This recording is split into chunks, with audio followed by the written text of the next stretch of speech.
नमस्कार, म सामाजिक अभियन्ता शिवकुमार चौधरी आज हजुरहरू सामु बिल्कुल एउटा नयाँ रोचक र काम लाग्ने भिडियो लिएर आएको छु। पुरा हेर्नुभयो भने निश्चय हजुरहरूलाई पनि फाइदा हुनेछ। आज म यो गाजा सम्बन्धी एउटा भिडियो बनाउँदैछु। यो गाजा हजुरको यो 1973 भन्दा अगाडि नेपालमा चाहिँ गाजा खेती गर्न उत्पादन गर्न छुट थियो र लागु औषध ऐन 1973 भएपछि मात्र गाजा खेतीलाई नेपालबाट ब्यान गरिएको हो। यो गाजा विश्वको इतिहासमा हेर्नुहुन्छ भने गाजा अमेरिकाका 24 राज्यहरूमा यसलाई औषधीय प्रयोगको रूपमा बिक्री वितरण गर्न उत्पादन गर्न छुट दिएको छ। यो चाहिँ युरोपतिर, क्यानाडातिर, जर्मनी, इटलीतिर, स्विजरल्यान्डमा समेत एउटा औषधीय प्रयोगको रूपमा गाजा खेतीलाई बिक्री वितरण गर्न एउटा निश्चित लाइसेन्स सरकारबाट अनुमति प्राप्त गरेर लिएर मात्र यो चाहिँ त्यहाँ पनि छुट दिएको छ र साथै अफ्रिकाका विभिन्न राज्यहरूमा पनि यो दिएको रहेछ। लागि एउटा खुसीको गुड न्युज हामीको लागि के छ भनेपछि यो गण्डकी प्रदेश सरकारले अहिले भर्खर गाजा खेती गरेर यसलाई औषधिको रूपमा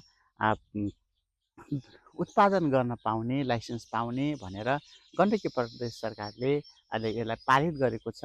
त्यो तपाईँ हामी सबैको लागि एउटा खुसीको खबर हो। किन भनेपछि हाम्रो यो जस्तो नेपाल जहाँ हाम्रो दाजुभाइहरू सबै विदेश हुनुहुन्छ, हाम्रा डाँडापाखाहरू बाँझै छन्, यस्तो हाम्रो देशमा यसलाई जहाँ फाल्दे पनि जस्तो ठुकै ठाउँमा पनि यो फल्छ र हुर्किन्छ, बढ्छ। यो है नेपालका तराई पहाड हिमाली सबै क्षेत्रहरूमा यो गाँजा पाउँछ र यहाँ चाहिँ विदेशीहरू नेपालको फेरि यो गाँजाको पनि एउटा फ्लेभर हुँदो रहेछ। यो गाँजा नेपालको यो गाँजा संसारकै उत्कृष्ट फ्लेभरमा पर्दो रहेछ। त्यसको यहाँको जुन मिठास स्वाद गाँजाको संसारभरिमा सबैभन्दा उत्कृष्ट नेपालको पर्दो रहेछ। त्यही भएर पनि मान्छेहरू यो गाँजा सामान्य त्यो खानको लागि भए पनि नेपाल आउँथे। यसरी नेपालको पर्यटन व्यवसायमा पनि यसले हित नै गरेको थियो गाँजा।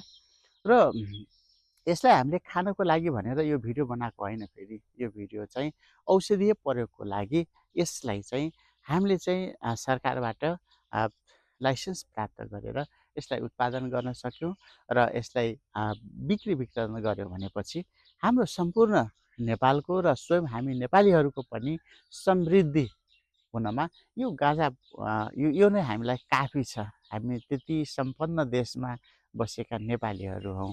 यसको औषधीय प्रयोग त धेरै रहेको छ। विशेष गरेर विदेशहरूमा यसलाई क्यान्सरको दर्द, मांसपेशीय दर्द भएको अवस्थामा विदेशीहरूले त्यस्तो अवस्थामा नि पनि बढी प्रयोग हुँदो रहेछ। नेपालमा चाहिँ यसलाई चाहिँ यो यसको चिया, यसको गाँजाको चिया यसलाई उमालेर र अथवा साँझ यसलाई भिजाएर बिहान पानी खाँदाखेरि यो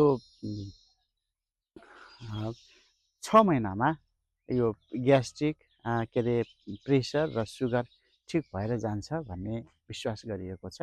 गण्डकी सरकारले मात्रै नभएर हाम्रो सबै तहका सरकारले, नेपाल सरकारले जो यसलाई गाँजालाई यसको प्रयोगशाला बनाएर, यसको पुनर्स्थापना केन्द्र बनाएर, उपचार केन्द्र बनाएर र निश्चित त्यो लाइसेन्स प्राप्त तरिकाले मात्रै यो बिक्री वितरण गरेर नेपालको समृद्धिको ढोकाको बाटो खुलाइदियोस् भन्न म चाहन्छु। हस्त, धन्यवाद।